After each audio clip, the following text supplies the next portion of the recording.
There are moments in history when a single voice cuts through centuries of silence, when words become weapons, and truth, once buried beneath the rubble of oppression, erupts like fire. Frantz Fanon was one such voice. A psychiatrist, philosopher, and revolutionary born in Martinique, Fanon spent his life dissecting the disease of colonization, not as a distant observer, but as a surgeon of the soul, cutting deep into the psychology of the oppressed and the oppressor alike. To understand Fanon is to understand how power gets under the skin, how systems of domination are not just political or economic, but psychological, shaping the very consciousness of those they enslave. His words still echo today, in a world that claims to be free but still breathes through invisible hierarchies of race, class, and control. Fanon's journey began on an island, under the shadow of French rule. He was born into a world that taught him that his black skin was both a mark of difference and a sign of inferiority. Like many of the colonized, he grew up speaking the language of his oppressors, learning their history, admiring their heroes, and slowly internalizing a lie. The lie that he was lesser. But Fanon's brilliance refused to conform. His early experiences in World War II, fighting for France only to be treated as expendable, sparked the first flame of revolt inside him. Later, as a psychiatrist in colonial Algeria, he saw the effects of oppression not as theories but as trauma, in the trembling hands of tortured prisoners, in the broken spirits of those stripped of identity, in the silent madness of people who no longer knew who they were supposed to be.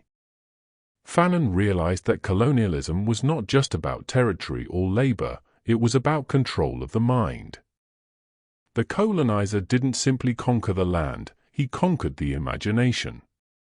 He convinced the colonized that they were inherently inferior, that their language, their culture, their skin, even their dreams, were wrong. The colonized began to see themselves through the eyes of their oppressors. In his groundbreaking book Black Skin, White Masks, Fanon described this as the epidermalization of inferiority, the way racism seeps into the body, the way oppression becomes self-perception. He wrote not just as a philosopher but as a witness of people who wore metaphorical masks, imitating their masters in speech, clothing, and manners, hoping to be accepted as equals, yet never allowed to be fully human. He asked the hardest question of all: what happens to a person's soul when they are told that their very existence is a mistake? The answer, Fanon said, is alienation. A psychic splitting. The colonized person learns to hate themselves, to despise their reflection, to dream of escape into the world of the colonizer, a world that will never truly welcome them. It's a trap so perfect that even after the chains are broken, the mind remains enslaved. And that, Fanon believed, was the most dangerous legacy of colonialism. It taught entire nations to internalize their inferiority long after the colonizers were gone. But Fanon was not merely diagnosing despair, he was calling for liberation. In The Wretched of the Earth, written during Algeria's violent struggle for independence, Fanon argued that decolonization is not a gentle negotiation. It is a violent rebirth. He believed that the oppressed must reclaim their dignity through action, that revolution is not only political but existential. It is the act of becoming human again. He wrote, "The colonized man finds his freedom in and through violence." To many, this sounded extreme, but Fanon was not celebrating bloodshed, he was describing a psychological process. Violence, for him, was symbolic, a way for the oppressed to shatter the colonial mirror, to prove to themselves that they are no longer powerless. Liberation, in Fanon's view, required the destruction of the colonial psyche as much as the colonial system. He saw colonialism as a total structure. It defined who was civilized and who was savage, who was rational and who was emotional, who was worthy of history and who was forgotten by it. And because of that, true decolonization could not simply mean political independence. It had to mean a reimagining of identity itself. The colonized must reclaim their voice, their language, their stories. They must learn to see themselves not as black or a native or other, but as human. Fanon understood that freedom without psychological emancipation is an illusion, a new flag raised over an old wound. He dissected the relationship between colonizer and colonized with surgical precision. The colonizer, he said, creates the native, defines him as primitive, irrational, violent, in order to justify domination. And the native, trapped in that framework, begins to act within it, reacting to the image projected upon him. The master and the slave need each other to exist. Oppression creates dependency, a system of mirrors where both sides lose their humanity. The colonizer becomes addicted to power, the colonized becomes addicted to approval. This mutual dehumanization is the essence of colonial psychology. Fanon saw this everywhere, not just in the colonies, but in the post-colonial world. He saw elites emerging after independence who mimicked their former masters, exploiting their own people in the same patterns of domination. He warned that without a radical transformation of consciousness, liberation would only replace one ruling class with another. The oppressed, he said, must not seek to become the new oppressors. They must create something entirely new, a world beyond the logic of domination. But what made Fanon's philosophy truly revolutionary was his insight into how oppression lives on in the modern world. Colonialism did not end with the fall of empires, it evolved. It became psychological, cultural, economic. Today, it lives in corporate systems that exploit labor, in global hierarchies that dictate whose lives matter, in media narratives that define beauty, success, and civilization through Western eyes. The colonization of the past has become the globalization of the present, a system where culture and consciousness are still being conquered, one advertisement, one algorithm, one influencer at a time. Fanon's message burns brighter in the digital age. He might say that we live in a new empire, one ruled not by nations, but by attention. The powerful no longer need to occupy your land, they occupy your mind. They sell you identities, desires, fears, and outrage. They tell you who to be and who to hate. And just like the colonized subject, you begin to internalize it. You compare, you imitate, you mask. Fanon's theory of black skin, white masks becomes real-life, digital masks. The modern self is still caught in a hierarchy of images, still alienated, still longing for validation from systems that were never designed to set it free. What makes Fanon timeless is his insistence that liberation begins with awareness.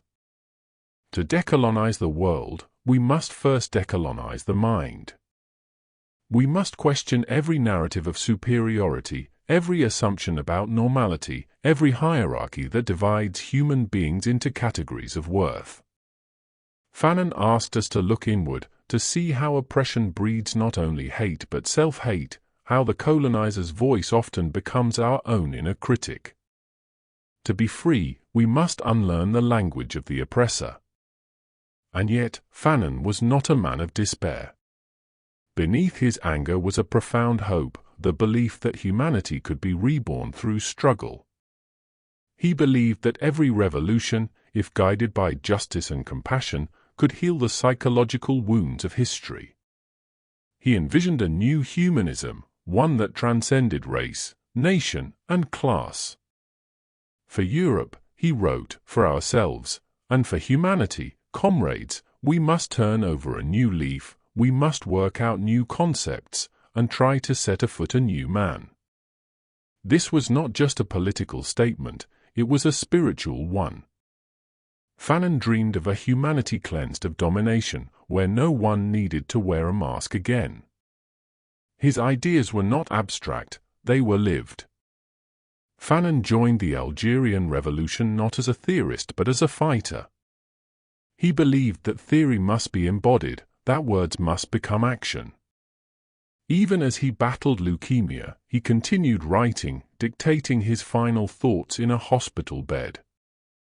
He died at 36, far too young, but his fire lives on in liberation movements across Africa, the Caribbean, Latin America, and beyond. His influence stretches from civil rights to Black Lives Matter, from anti-colonial struggles to psychological decolonization movements today. What Fanon teaches us is that the struggle against oppression never truly ends, it just changes form. Every age has its empire, every generation its oppressors and its oppressed. The challenge is to recognize the new masks. The colonizer no longer wears a uniform, he might wear a suit, or a brand, or an ideology. The chains are no longer visible, they are made of algorithms, economic systems, or the silent weight of prejudice. But the fight remains the same, to reclaim the human soul from the machinery of domination. Fanon believed that true freedom is not comfort, it is confrontation. It means facing the pain of what has been done to you, and the pain of what you have become in response. It means rejecting the easy roles assigned by power, neither victim nor master, but something freer, more human. Liberation, for Fanon, was not a destination, it was a continuous act of creation, a refusal to let the world define who you are. When you read Fanon, you don't just learn about history, you feel it breathing inside you. You recognize how every society, every system of control, tries to shape consciousness. You see how violence, fear, and shame are used to produce obedience. And you begin to understand why so many people still walk with invisible wounds, the inherited trauma of centuries of domination. Fanon gives you a language for that pain, and a path beyond it. In the end, Fanon's warning is both haunting and hopeful. He reminds us that oppression will always reinvent itself, but so will resistance. That even in the darkest moments, the human spirit longs for dignity. And that freedom, once awakened, cannot be silenced, because it lives in the mind, in the heart, and in the unyielding truth that no one is born inferior. Frantz Fanon's legacy is not just for the colonized, it is for all who live under systems that tell them what to think, how to act, what to desire, and who to be. He reminds us that to be human is to resist any force that denies our full humanity. His life was short, but his message endures. The oppressed must reclaim the power to define themselves, and in doing so, they reclaim the world.